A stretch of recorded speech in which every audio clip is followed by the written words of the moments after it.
आज हम आपको डिस्कशन करेंगे एसबीआई प्रीलिम्स का एग्जाम के बारे में कि उसका क्या ट्रेंड चल रहा है। तो अभी आप देखे होंगे कि 22 तारीख को एसबीआई एग्जाम प्रीलिम्स का हुआ, टोटल 4 स्लॉट में हुआ। और सबसे बड़ा सरप्राइजिंग इस बार क्या था कि सबका मतलब एक ऑब्जर्वेशन था कि बहुत सारे सिंप्लीफिकेशन रहेंगे, अप्रोक्सीमेट रहेगा, क्वाड्रेटिक इक्वेशन रहेगा। तो उस हिसाब से क्वेश्चन को क्या किया एसबीआई ने पूरी फ्लिप कर दिया, चेंज कर दिया। तो हम जो है पूरा टॉपिक वाइज आपको डिस्कशन करते हैं और उसके बाद जो भी नेक्स्ट एग्जाम होने वाला है 27 तारीख को, 28 तारीख को, 1 मार्च को और आपका 2 मार्च को प्रयागराज में है। तो उसके बारे में एनालिसिस करेंगे कि अल्टीमेटली अब जो एग्जाम आने वाला है उसमें हमको किस तरीके का क्वेश्चन मिलेगा।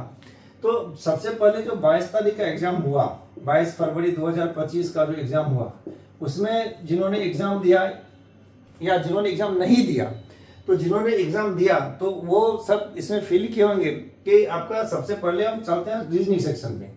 तो रीजनिंग सेक्शन में आपका पजल जो था, मतलब सारा मिला के सिटिंग, लिनियर, अनसर्टेन सारा मिला के आपका 20 क्वेश्चन था। तो ये आपका जो आने वाला एग्जाम है, आपका जो एग्जाम 27 तारीख को है, जो नेक्स्ट एग्जाम है, फिर 28 तारीख को है, फिर 1 मार्च को है, तो ये आपका फिक्स है कि पजल वाले क्वेश्चन रहेंगे। अब पजल वाले में वेरिएशन ऑफ द पजल है, बॉक्स है, फ्लोर एंड फ्लैट है, डेज वाला है, वीक डेज वाला है, फिर आपको ईयर वाला पजल है, देन अगेन आपका अनसर्टेन नंबर, लीनियर है, सिटिंग है। तो कुछ भी आ सकता है, इसके बारे में कुछ कहना उचित नहीं होगा। तो इसके लिए आप तैयार रहिए कि अगला जो आपका 27 और 28 तारीख को एग्जाम आने वाला है उसमें ये क्वेश्चन आपको मिलेगा, 20 क्वेश्चन, ये फिक्स है। अब इसमें क्या किया इस बार कि हम लोग जब अभी तक एग्जाम देते थे तो उसमें हम लोगों को सैलोगिज्म जो मिलता था वो बंचिंग क्वेश्चन 5 मिलता था, या इनइक्वालिटीज का जो क्वेश्चन मिलता था ये भी हमको बंचिंग क्वेश्चन 5 मिलता था। इसके अलावा डायरेक्शन में आपको 3 क्वेश्चन मिलता था, फिर ब्लड रिलेशन में भी आपको 3 क्वेश्चन मिलता था। इसके बाद जो अल्फा न्यूमेरिक का क्वेश्चन था, इस अल्फा न्यूमेरिक में हम लोगों ने अभी तक जितने भी एग्जाम में या मॉक टेस्ट में सॉल्व किया तो सारा बंचिंग क्वेश्चन 5 मिलता था। और इसके बाद कोडिंग डिकोडिंग में जो चाइनीज वर्ड होता था वो भी हमको बंचिंग क्वेश्चन 5 मिलता था।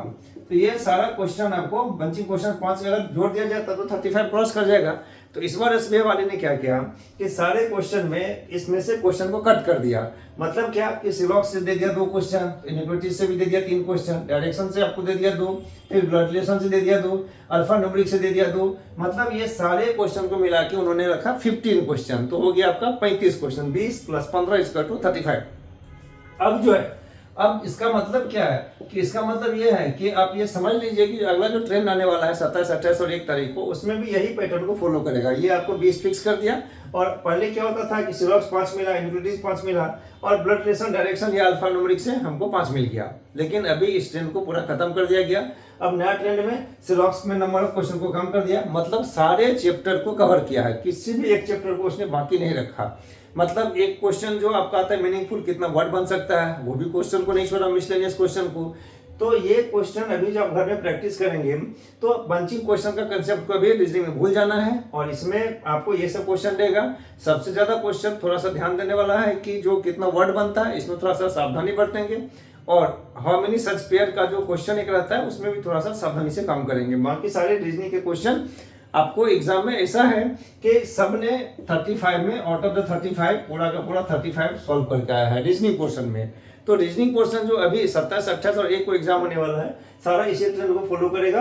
आप इसके लिए तैयार रहिए। मतलब आप इसको भूल जाइए कि हमको बंचिंग क्वेश्चन मिलेगा, 5 क्वेश्चन सिलॉक्स में, 5 क्वेश्चन इनइक्वालिटीज में या 5 क्वेश्चन अल्फा न्यूमेरिक में, ऐसा मिलने वाला नहीं है। तो ये था हमारा रीजनिंग का। तो रीजनिंग का ट्रेंड आपका जो नेक्स्ट एग्जाम एसबीआई का है 27, 28 और 1 को, इसी पैटर्न में आपका रहेगा रीजनिंग पोर्शन में। चलिए मैथ की बात करते हैं। मैथमेटिक्स में क्या हुआ कि मैथमेटिक्स का सबसे ज्यादा सरप्राइजिंग क्वेश्चन था इस बार। मैथमेटिक्स में सबने सोच के गया कि सिंप्लीफिकेशन पूरा देगा, भर के देगा। तो इस बार क्या किया गया कि मैथमेटिक्स में आपको सिंप्लीफिकेशन में किसी को मिला 10 क्वेश्चन तो किसी को मिला 12 क्वेश्चन। मतलब हर एक शिफ्ट में नंबर ऑफ क्वेश्चन को वेरिएशन में डाल दिया।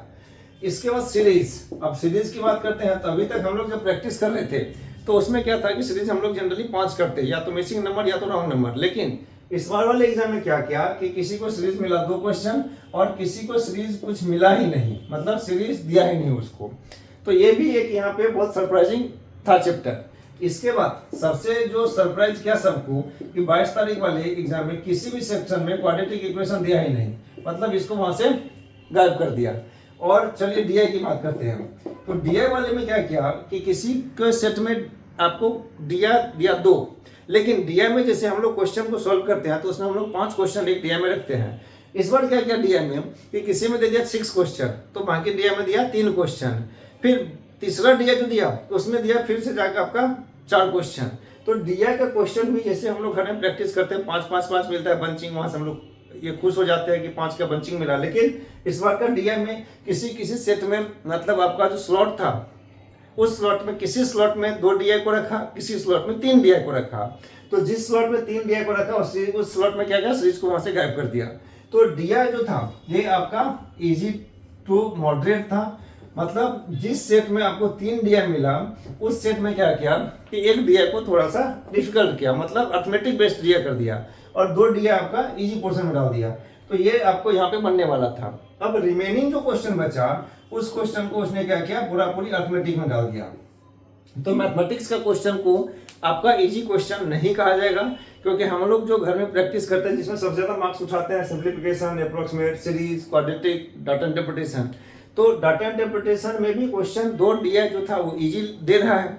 अब बात करते हैं अगला आने वाला है आपको 27, 28 और 1 तारीख, उसके बारे में। अब क्या होगा, तो ये आपका तो फिक्स है कि सिंप्लीफिकेशन तो रहेगा ही रहेगा, या तो 10 रहे या तो 12 रहे, या हर एक को मिलेगा। आपका जो 27, 28 और 1 का स्लॉट है उसमें ये सबको मिलेगा, इसमें ये फिक्स है। अब सीरीज का बात रहा क्वाड्रेटिक, तो अभी हमको ऐसा लग रहा है, हमारा जो एनालिसिस है कि क्वाड्रेटिक को उसने अभी तक हाइड करके रखा हुआ है। मतलब जो है ये 27, 28 और 1 का जो स्लॉट आने वाला है उसमें इस क्वाड्रेटिक को वो कहीं ना कहीं किसी न किसी स्लिप में डालेगा। और एक जो सबसे बड़ा चीज को उसने हाइड करके रखा हुआ है कैसलेट, ये भी अभी तक इसका भी अभी तक पत्ता नहीं खुला है 22 तारीख वाले एग्जाम में। तो इसका मतलब है कि यहाँ पे आपको अगर सिंप्लीफिकेशन दिया, क्वाड्रेटिक दिया, या तो किसी को किसी सेट में क्वाड्रेटिक मिला तो उसको फिर वहां पे हमको जैसा लग रहा है कि कैसलेट नहीं मिलेगा। अगर कैसलेट दे दिया तो क्वाड्रेटिक नहीं मिलेगा। ये दोनों को यहाँ पे ये गेम करेगा। और डीआई को आपका किसी सेट में 2 डालेगा और किसी सेट में 3 डालेगा, लेकिन 2 डीआई करने वाला डीआई क्वेश्चन है और 1 डीआई थोड़ा सा लेंदी है। तो लेंदी डीआई है तो उसको हमको हाथ नहीं देना है। और अर्थमेटिक में ये आपका ट्रेंड कर दिया है कि आपको 12 से लेके 15 क्वेश्चन, इसका ट्रेंड ये इस बार 22 तारीख वाले स्लॉट में रखा, हर एक स्लॉट में 1, 2, 3, 4 में। तो इसमें भी समझिए कि आपका अर्थमेटिक ये कम से कम 12 आपको रहेगा ही रहेगा। 12 अर्थमेटिक आपको 12 चैप्टर से दे रहा है, किसी एक चैप्टर से क्वेश्चन को रिपीट नहीं कर रहा है। तो 12 अर्थमेटिक वहां से मिलेगा, सिंप्लीफिकेशन तो मिलेगा, फिक्स है ये। अब ये सारा में से आपको कोई भी फिक्स नहीं है कि आपको यहाँ पे आपका ये फिक्स है और ये आपका फिक्स है, और ये अर्थमेटिक पोर्शन आपका फिक्स है, ये तीनों रहेगा। अब आपका सीरीज, क्वाड्रेटिक और कैसलेट में से वेरिएशन देगा, या तो सीरीज दिया तो क्वाड्रेटिक को गायब करेगा, लेकिन सीरीज भी आपको पंचिंग 5 नहीं मिलने वाला है, क्योंकि 22 तारीख वाला ट्रेंड आपको अगला रास्ता दिखा दिया कि ये 5 क्वेश्चन करके अब नहीं देगा। या तो सीरीज अगर 2 दिया तो हो सकता है कि क्वाड्रेटिक 2 दे दे, और अगर ये दोनों नहीं दिया तो हो सकता है कि कैसलेट आपको दे दे 5 क्वेश्चन वहां से।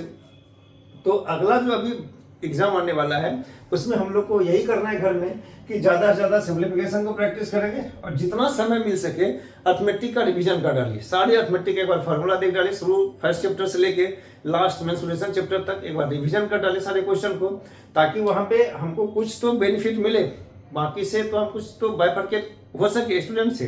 तो ये आपको यहाँ पे इस ट्रेंड को फॉलो करना होगा। तो अगला आपका जो ट्रेंड है बस यही है, सिंप्लीफिकेशन दिया है और ये आपका फिक्स है, बाकी इस तीनों में से जो वेरिएशन रखे। लेकिन अगला जो एग्जाम है उसमें पक्का इस दोनों में से कोई ना कोई वेरिएशन रखेगा ही रखेगा, या तो क्वाड्रेटिक को डालेगा या तो कैसलेट को डालेगा, और बाकी अर्थमेटिक तो आपको सब में मिलेगा ही मिलेगा। तो ये था आपका जो अगला एग्जाम आपको जो 27, 28 और 1 को है उसका ट्रेंड के बारे में बताएं। अब चलिए इंग्लिश का, सारे स्टूडेंट जो एग्जाम देकर निकले, जिनसे भी बात हुआ, जिनसे भी डिस्कशन हुआ और जिनसे भी वही क्लास में मुलाकात हुआ, तो सारे ने बताया कि सर सबसे जो इजी पोर्शन इस बार का कर दिया था वो था इंग्लिश मैथमेटिक्स और रीजनिंग की तुलना में वो इजी किया था। तो इसको ट्रेंड में आपका इसको ही इजी रखेगा। देखिए 3 चीज में आपका मैथमेटिक्स, रीजनिंग और इंग्लिश, आपका यहाँ पे वेरिएशन कुछ नहीं कर सकता है, इसमें टफ क्वेश्चन नहीं डाल सकता है। आपको जो वेरिएशन का क्वेश्चन होता है टफ करने का, उस सेक्शन को अगर टफ करना है तो ये सेक्शन में ही इसको, मतलब बहुत सारे वेरिएशन है और बहुत सारे क्वेश्चन को टफ कर सकते हैं, वो भी स्पेशली अर्थमेटिक का पोर्शन में। तो अगर क्वेश्चन को डिफिकल्ट किया तीनों में से, अगर आप सोच रहे होंगे कि इस बार का रीजनिंग इजी दे दिया, शायद अगला बार रीजनिंग हार्ड दे दे, नहीं देगा। ये आपको हार्ड देने का बस एक ही स्कोप रहता है, वो है मैथमेटिक्स। और मैथमेटिक्स में भी स्पेशली अर्थमेटिक पोर्शन आपका सिंप्लीफिकेशन कितना टफ करेगा, क्वाड्रेटिक में क्या टफ करेगा, सीरीज में क्या टफ करेगा, DI में तो 2 एकदम इजी दे रहा है और एक DI को वो टफ कर ही रहा है। और इंग्लिश वाले में ये आपका जैसे RC दे रहा है, फिल इन द ब्लैंक्स दे रहा है, आपको स्पोर्टिंग एरर दे रहा है, सारे कुछ दे रहा है। तो इंग्लिश सबने बोला कि सब अभी तक में सारे स्लॉट में इंग्लिश से सबसे इजी था, इसके बाद ये था, और मैथमेटिक्स में वेरिएशन रखेगा ही रखेगा। तो अभी जो एग्जाम आने वाला है तो उसके लिए ये था, मतलब सजेस्टिव सिस्टम के आगे भी क्या करना है, घबराने की कोई बात नहीं है। अगर किसी को क्वेश्चन इजी मिलता है या किसी को डिफिकल्ट मिल जाता है, अगर लगता है कि हमारा अटेम्प्ट कम हो गया, तो एकदम चिंता नहीं कीजिए। नॉर्मलाइजेशन में मार्क्स का बहुत वेरिएशन हो जाता है और उससे आपको लॉस नहीं होगा। अगर कोई एग्जाम डिफिकल्ट क्वेश्चन पकड़ा गया और आपको लग रहा है कि हमारा अटेम्प्ट बहुत कम हो गया, तो एकदम चिंता मत कीजिए, नॉर्मलाइजेशन में सारे बराबर हो जाते हैं। तो ये आपका था पूरा का पूरा SBI जो आगे एग्जाम होने वाला है, इसके बारे में हमने आपको आइडिया दिया। एकदम पेशेंसली एग्जाम देना है, मन से एग्जाम देना है, किसी भी क्वेश्चन में उलझना नहीं है। स्पेशली उलझने का जो रीजनिंग में हुआ ब्लड रिलेशन, उस क्वेश्चन को हम सबसे लास्ट में सॉल्व करेंगे। पजल से स्टार्ट नहीं करेंगे, हम मिसलेनियस पोर्शन से स्टार्ट करेंगे, उसके बाद पजल में जाएंगे। मैथमेटिक्स सिस्टम में भी आपको सबसे पहले सिंप्लीफिकेशन में जाएंगे, DI में जाएंगे, सीरीज दिया तो उसमें जाएंगे, और लास्ट मैथमेटिक्स में जाएंगे, और रीजनिंग को सीरियली पढ़ना शुरू करेंगे, मतलब RC से ही स्टार्ट करेंगे। तो अगर क्वेश्चन डिफिकल्ट दे तो सीधा बात है कटअप कमेगा, अगर इजी दिया तो कटअप हाई जाएगा। तो ये इसी तरीके से आपको एग्जाम में एग्जाम देना है। और इसके बाद आपको जब प्रीलिम्स एग्जाम हो जाए तो नेक्स्ट वीक से हम मेंस का वीडियो आपको स्टार्ट करेंगे। हर एक दिन आपको जो मेंस का जो इंपॉर्टेंट चैप्टर्स है रीजनिंग में, जैसे आपका हुआ input output, coding decoding, direction, statement related question, उसके बारे में आलोचना करेंगे। मैथमेटिक्स में भी आपको हम मेंस का जो नया नया सीरीज आता है, क्वाड्रेटिक इक्वेशन है, उसके बारे में डिस्कशन करेंगे। तो नेक्स्ट वीक से आपको 2-2 करके वीडियो देंगे मेंस के बारे में। तब तक इसको देखिए और अपने दोस्तों के बीच में शेयर कीजिए।